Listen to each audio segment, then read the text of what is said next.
part 2 of our series, which is, again, what does preparation look like? As a reminder, these things that I'm sharing with you here started out originally as some things that I was giving to a sales organization. So a team of people who actually go out and sell, eat what they kill all day, every day.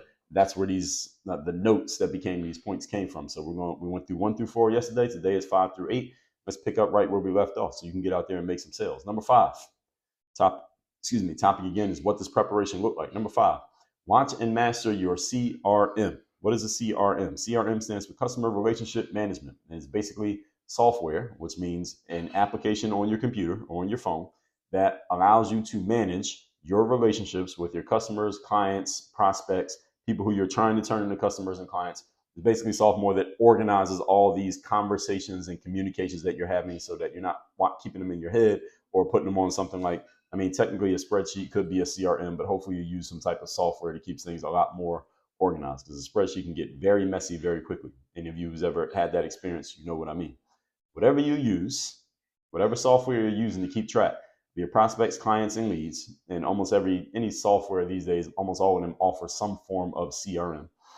You should know how it works in your sleep. You should know very well how to navigate it, in other words, and always be on top of what it's telling you. What does this mean? Being on top of what it's telling you. What it means is you need to keep very strict notes. Every conversation and engagement you have with a prospect or a client, you need to make sure you put notes in to remind yourself of what happened, or if you have other people who can see those leads and customers so they know what happened. What happened when you called them on the 13th?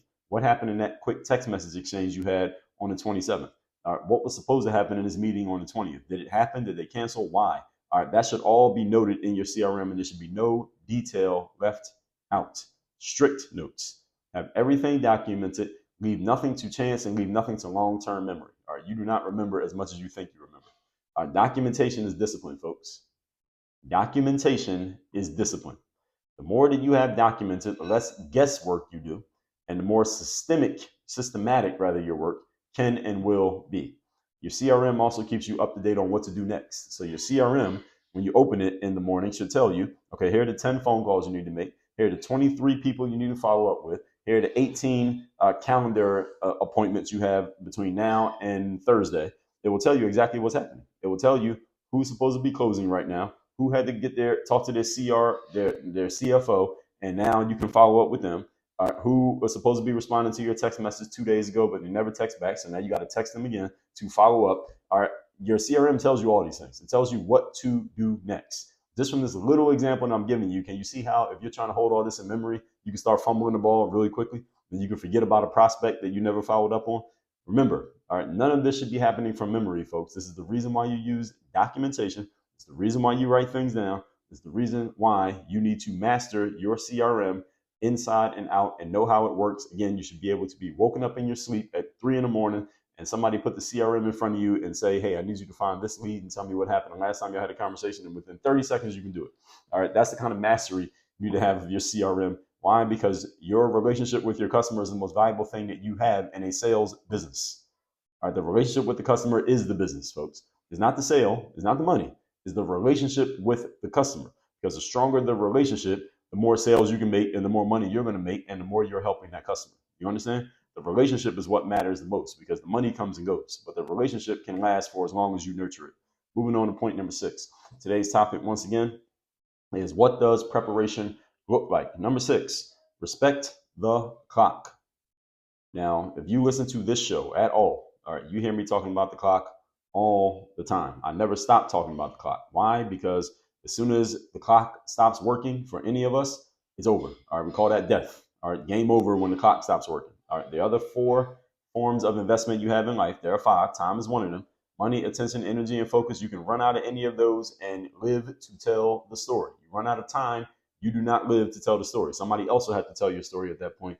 And guess where that story is going to come from? Hopefully the documentation in your CRM. All right, because you kept notes on everything that was happening. Time is the most valuable resource we have. Again, run out of it, game's over. Therefore, your work should begin and end with respect to the clock. What does this mean? How much needs to get done and in what time period? This is a very important point right here that many of us find ourselves letting ourselves off the hook with. Let me say it again. It's just 2 things. How much needs to get done and in what time period does it need to be done. Keyword, need to be done. So it's not, I need to make 20 phone calls and it takes as long as it takes. No, no, no. I need to make 20 phone calls and I have an hour. All right, that's what respecting the clock sounds like. Not, I have an hour and I'll get done whatever I get done in this hour. No, no, no. It's, I have an hour and I need to get all of these things done within the hour. That's the discipline. Now, is this going to be challenging sometimes? Absolutely. Is it going to push you? Yes, it is. Is it going to sometimes be uncomfortable because you can't really take a break and you can't really take a breath in between actions? Yes. Is that how it's supposed to feel? Yes. That's the point.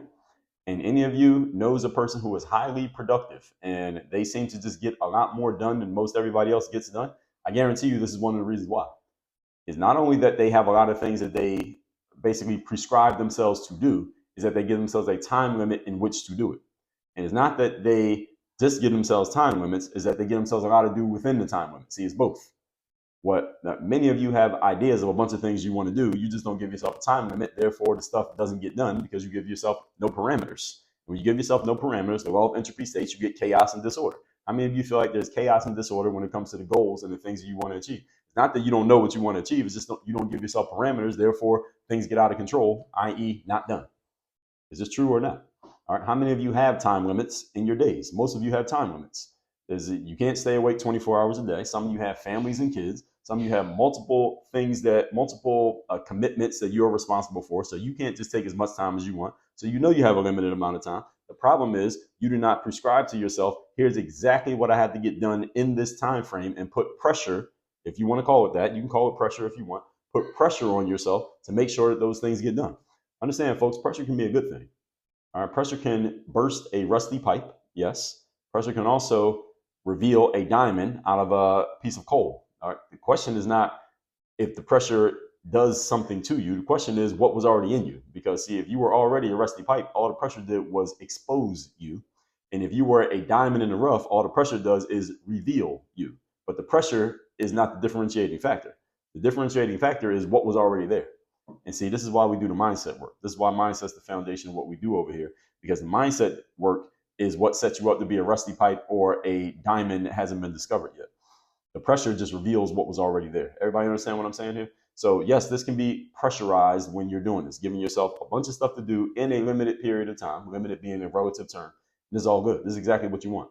Why? Because the most productive and professional and effective people out there, this is exactly how they live. So if you thought it was a secret, well, if you thought there was a secret, I just revealed it. So it's not a secret anymore. And if you want to know the key, I just gave it to you. Now, how many of you operate like this on a daily basis? All right. Most of you, the answer is you don't. And trust me, I talk to enough people to know that most people do not operate this way. Good news is anybody can do this. Anybody can do it. Doesn't mean everybody will. Anybody can. So your work always begins and ends with respect to the clock. How much needs to get done? How much time do I have? And it's not whatever I get done, and it's not however long it takes. Exterminate, you need to, that's not the word, extirpate these phrases from your vocabulary. It's not whatever I get done, and it's not however long it takes, it takes. No, no, no. Now, there are some aspects of life in which however long it takes, that's true, but not in this context that I'm talking about here. Be careful that you're not allowing yourself to fall into the complacency of doing what's comfortable, easy for you, because you could always do more if you had a reason. And your reason is your clear goals. That's why the goals has to be clear. The goals have to be clear. What's the goal? Remember, we talked about that yesterday.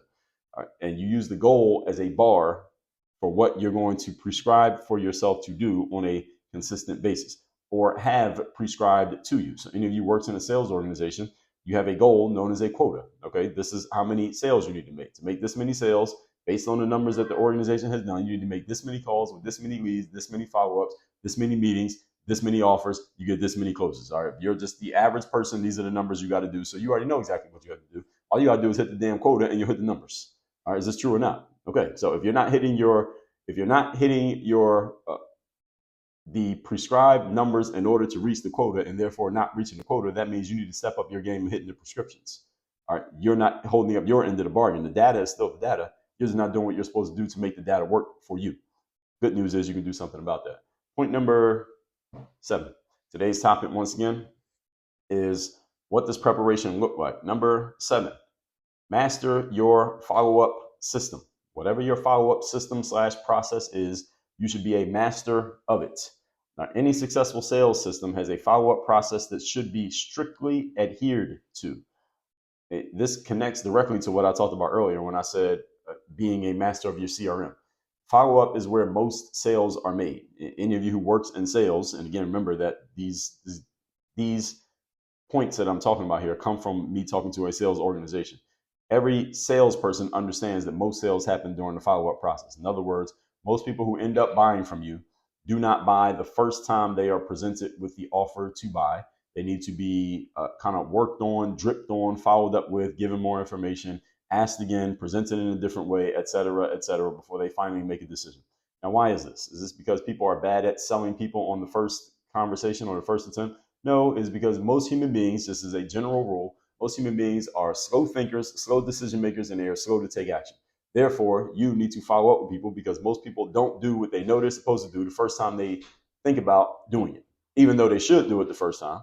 If everybody did everything that we're supposed to do the first time we think about doing it, then human beings we would have colonies on every planet that we know about in the universe. We'd be living on the moon and we'd be living on Mars. All right, there'd be a whole countries and worlds on Mars and on the moon right now if every human being just acted the first time they heard something they were supposed to do. But since humans are human and we think slow, we decide slow, and we move slow, you, understanding that your prospects are human, you need to follow up with them because they're not going to do things the first time they hear it. Most people don't. Now, when you come across someone who does, stay connected to that person because that person is a rare individual and their behavior will rub off on you and you'll start doing things more often yourself.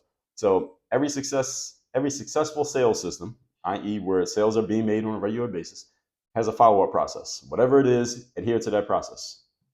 Find out what it is if you don't know and adhere to that process. All right, as they say in the sales world, the fortune is in the follow-up. This is not news to anybody who's in sales. All right, people are slow, as I said, thinking, decision-making, and action-taking. People are slow in those three areas. This is a general rule. All humans, doesn't matter who they are, what you're selling. All human beings are slow.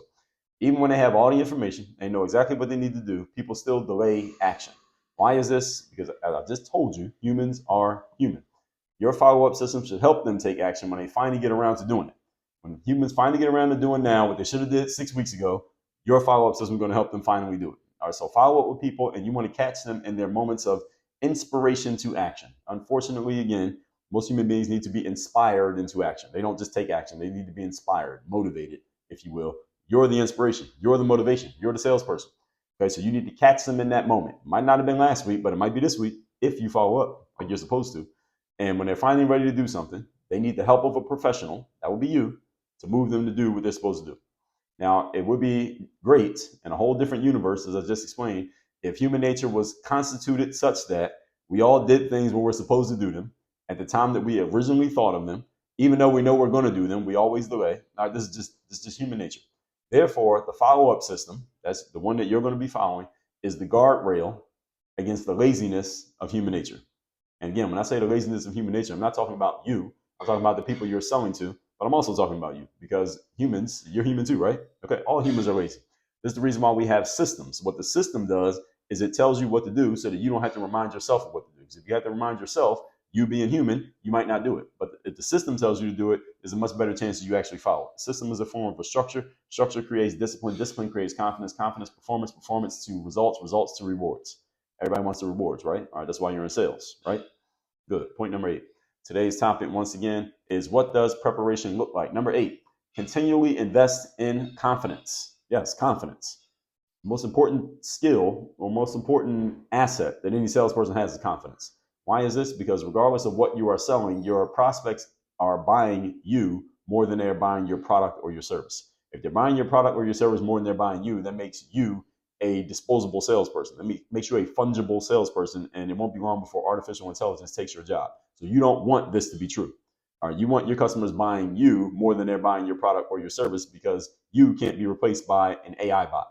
Now, if they're just buying the product, you will be replaced by an AI bot. Not that you can't, you will be replaced by an AI bot. So investing in your confidence, understand, first of all, confidence is a membership and is not a one-time purchase. Everybody knows how a membership works, right? Okay, membership means you pay this month, then you pay again next month, or if you want to pay by the year, or you want to pay every quarter, whatever it is, it's a recurring payment process. Everyone knows how those work, right? It's like going to a gym, you got to pay every month, or insurance, you pay every month, or you pay every 6 months, however it is you want to do it. but you pay on a consistent basis, like your taxes. You pay every year. All right, it's a consistent payment. How does confidence get built? I just told you. Confidence comes from discipline. What is the discipline when you're in sales? The experience of going through the sales process. The more often you go through the sales process, not only in real life with an actual prospect, but also in your practicing or role playing or just preparing for the sales process, that builds your confidence.